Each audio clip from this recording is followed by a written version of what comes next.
श्रीमद् भागवत गीता का 21वां श्लोक, अध्याय 3 का।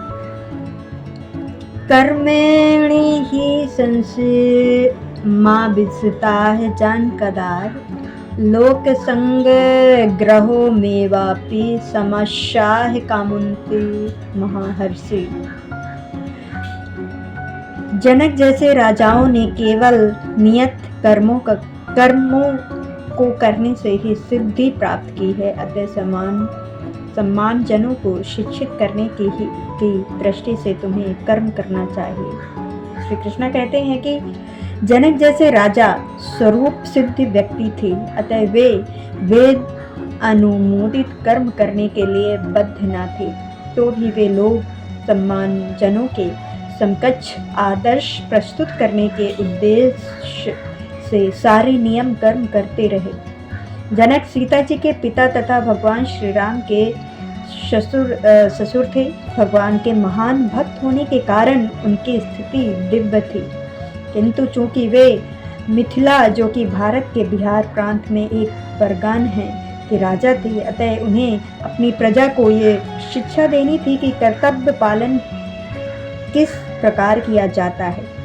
भगवान श्री कृष्ण तथा उनके शाश्वत सखा अर्जुन को कुरुक्षेत्र के युद्ध में लड़ने की कोई आवश्यकता नहीं थी, किंतु उन्होंने जनता को ये सिखाने के लिए कि युद्ध किया जब सत्य पर शाय असफल हो जाते हैं तो ऐसी स्थिति में हिंसा आवश्यक हो जाती है। कुरुक्षेत्र युद्ध के पूर्व युद्ध निवारण के लिए भगवान तक ने सारे प्रयास किए, किंतु दूसरा पक्ष लड़ने पर तुला था, अतः ऐसे समृद्ध सधर्म के लिए युद्ध करना आवश्यक था। यद्यपि कृष्ण भवनात्मा वाहित व्यक्ति को संसार में कोई रुचि नहीं हो सकती, तो भी वो जनता को ये सिखाने के लिए कि किस तरह रहना है और कार्य करना चाहिए और कर्म करता रहता है, और कृष्ण भावना अमृत में अनुभवी व्यक्ति इस तरह कार्य करते हैं कि अन्य लोग उनका अनुसरण कर सकें। और इसकी व्याख्या अगले श्लोक में की गई है। यदा चारित्र श्रेष्ठ ते देवतारो जनाः सा यथा प्रयाणाः कुरुते लोक सदुत्ते। महापुरुष जो आचरण करते हैं, सम्मान व्यक्ति उसी का अनुसरण करते हैं। वो अपने अनुसरणीय कार्यों से जो कि आदर्श प्रस्तुत करता है, संपूर्ण विश्व उसका अनुसरण करता है। इसका तात्पर्य है सामान्य लोगों को सदैव एक ऐसे नेता की आवश्यकता होती है जो व्यावहारिक आचरण द्वारा जनता को शिक्षा दे सके। यदि नेता स्वयं धूम्रपान करता है तो वो जनता को धूम्रपान बंद करने की शिक्षा नहीं दे सकता। चैतन्य महाप्रभु ने कहा है कि शिक्षा देने के पूर्व शिक्षक को ठीक ठाक आचरण करना चाहिए। जो इस प्रकार शिक्षा देता है वो आचार्य या आदर्श शिक्षक कहलाता है। अतः शिक्षक को चाहिए कि सम्मान जन को शिक्षा देने के लिए स्वयं शास्त्रीय सिद्धांतों का पालन करे। कोई भी शिक्षक प्राचीन प्रामाणिक ग्रंथों के नियमों के विपरीत कोई नियम नहीं बना सकता। मनु संहिता जैसे कि प्रामाणिक ग्रंथ मानव समाज के लिए अनुसरणीय आदर्श ग्रंथ हैं, अतः नेता का उपदेश ऐसे आदर्श शास्त्रों के नियमों पर आधारित होना चाहिए। जो व्यक्ति अपनी उत्पत्ति चाहता है उसे महान शिक्षकों द्वारा अभ्यास किए जाने वाले आदर्शों नियमों का पालन करना चाहिए। श्रीमद् भागवत गीता में इसी की पुष्टि करता है कि मनुष्य को महान भक्तों के पद चिन्हों का अनुसरण करना चाहिए और आध्यात्मिक बोध के पक्ष में प्रकृति का यही समाधान है। चाहे राजा हो या राज्य का प्रशासनिक अधिकारी, चाहे पिता हो या शिक्षक, ये सब अबोध जनता के स्वाभाविक नेता माने जाते हैं। इन सब का अपने आश्रितों के प्रति महान उत्तरदायित्व रहता है। अतः इन्हें नैतिक तथा आध्यात्मिक संहिता संबंधी आदर्श ग्रंथों से सुशिक्षित होना चाहिए। न मे मध्यस्थाः कर्माः त्रिषु लोकेषु किंचनाः नन वा प्राप्तवाः वर्ताः च कर्मणि। हे पृथपुत्र, तीनों लोक में मेरे लिए कोई भी कर्म नियम नहीं है, न मुझे किसी वस्तु का अभाव है और न आवश्यकता ही है, तो भी मैं नियत कर्म करने में तत्पर रहता हूँ।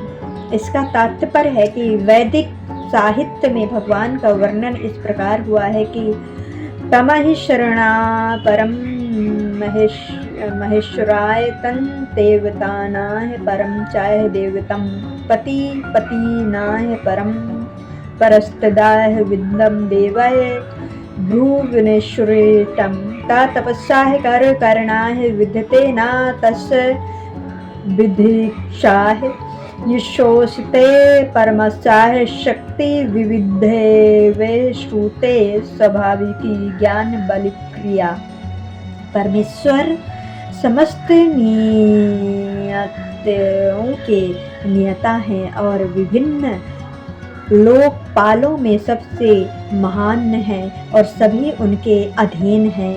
सारे जीवों को परमेश्वर से ही विशिष्ट शक्ति प्राप्त होती है और जीव स्वयं श्रेष्ठ नहीं है, वे सभी देवताओं द्वारा पूज्य और समस्त संचालकों के भी संचालक हैं। अतः वे समस्त भौतिक नेताओं तथा नियताओं से बढ़कर के और सबों द्वारा आराध्य हैं और उनसे बढ़कर के कोई नहीं है और वे ही समस्त कारणों के कारण हैं। उनका शारीरिक स्वरूप समान जीव जैसा नहीं होता, उनके शरीर तथा आत्मा में कोई अंतर नहीं है, वे परम हैं। उनकी सारी इंद्रियां दिव्य हैं, उनकी कोई भी इंद्री अन्य किसी इंद्री का कार्य संपन्न कर सकती है। वे अतः न तो कोई उनसे बढ़कर है और न ही उनके तुल्य है। उनकी शक्तियां बहुरूपणी हैं, फलता है उनके सारे कार्य प्राकृतिक अनुरूप के अनुसार संपन्न हो जाते हैं। चूँकि भगवान प्रत्येक वस्तु ऐश्वर्य से परिपूर्ण रहती हैं और पूर्ण सत्य से ओतप्रोत रहती हैं, अतः उनके लिए कोई कर्तव्य करने की आवश्यकता नहीं रहती है। जिसे अपने कर्म का फल पाना है उसके लिए ना कुछ कर्म नियत रहता है, परंतु जो तीनों लोकों में कुछ भी प्राप्त करने की इच्छा नहीं रखता उसके लिए निश्चय ही कोई कर्तव्य नहीं रहता। फिर भी क्षत्रियों के नायक के रूप में भगवान कृष्ण कुरुक्षेत्र की युद्ध भूमि में कार्यरत हैं, क्योंकि क्षत्रियों का धर्म है कि दीन दुखियों को आश्रय प्रदान करे। यद्यपि वे शास्त्रों के विविध विधानों से सर्वथा ऊपर हैं, फिर भी वे ऐसा कुछ नहीं करते जो कि शास्त्रों के विरुद्ध है। यद्यपि ब्रह्मा न वन्ते जंतु कर्म दृतिताः मम वर्तमुनितताः मनुष्य पर्थ समस्याः। क्योंकि यदि मैं नियत कर्मों को सर्वनिभूत न करूं तो ये प्रथा ये निश्चय है कि सारे मनुष्य मेरे पथ का ही अनुगमन करेंगे। इसका तात्पर्य है आध्यात्मिक जीवन की उत्पत्ति के लिए एवं सामाजिक शक्ति में संतुलन बनाए रखने के लिए कुछ परंपरागत कुलाचार हैं जो कि प्रत्येक सभ्य व्यक्ति के लिए होते हैं। ऐसे विधि विधान केवल बद्ध जीवों के लिए हैं, भगवान कृष्ण के लिए नहीं हैं। लेकिन क्योंकि वे धर्म की स्थापना के लिए अवतरित हुए थे, अतः उन्होंने निष्ठिष्ट नियमों का पालन किया। अन्यथा सामान्य व्यक्ति भी उन्हीं के पद चिन्हों का अनुसरण करते हैं, क्योंकि कृष्ण परम प्रमाण है। श्रीमद् भागवत गीता से ये ज्ञात होता है कि श्री कृष्ण अपने घर में तथा बाहर गृहस्थोचित धर्मों का आचरण करते रहे।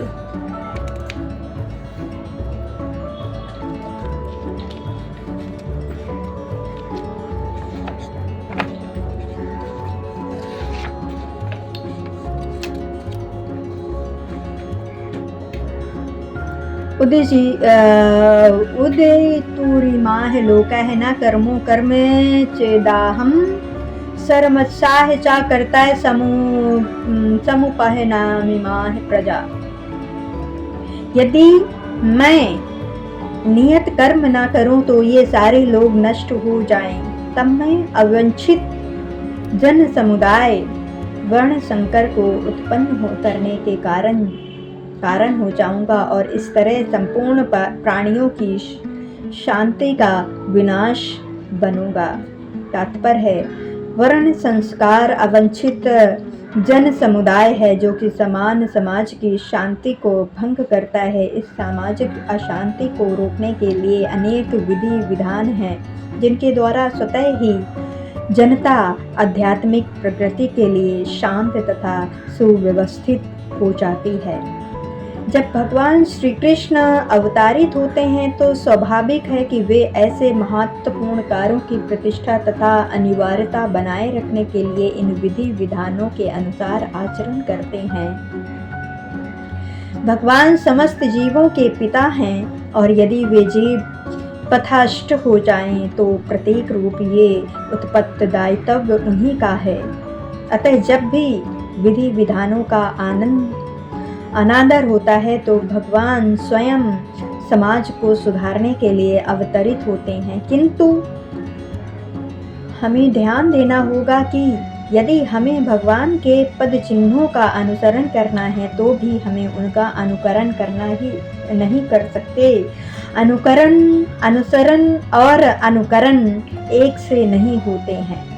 हम गोवर्धन पर्वत उठा करके भगवान का अनुकरण नहीं कर सकते जैसे कि भगवान ने अपने बालकाल में किया था।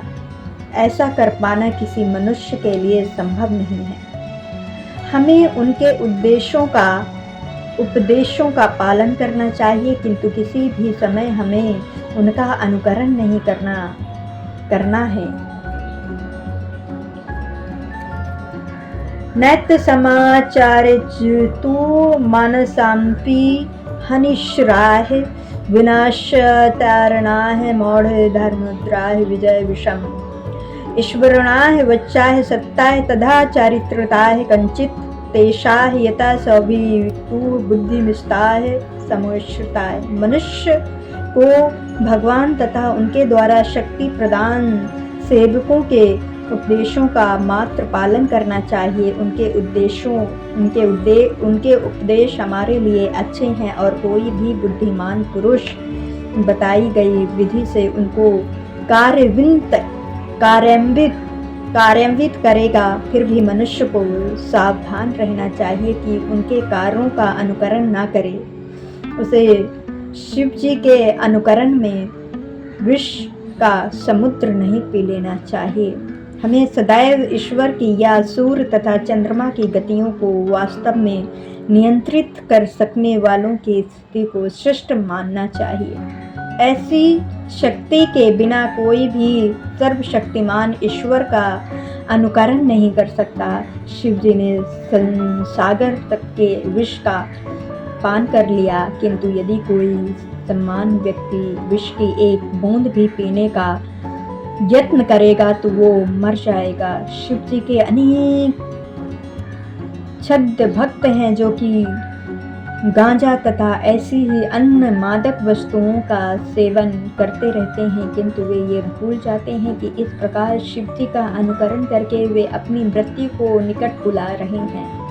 इसी प्रकार भगवान कृष्ण के भी अनेक छंद भक्त हैं जो कि भगवान की रास लीला या प्रेम नृत्य का अनुकरण करना चाहते हैं, किंतु ये भूल जाते हैं कि वे गोवर्धन पर्वत को धारण नहीं कर सकते। अतः सबसे अच्छा तो ये है कि होगा कि लोग शक्तिमान का अनुकरण ना करके केवल उनके उपदेशों का पालन करें, न कि बिना योग्यता के किसी को उनका स्थान ग्रहण करने का प्रयत्न करना चाहिए। ऐसे अनेक ईश्वर अवतार हैं जिनमें भगवान की शक्ति नहीं होती है।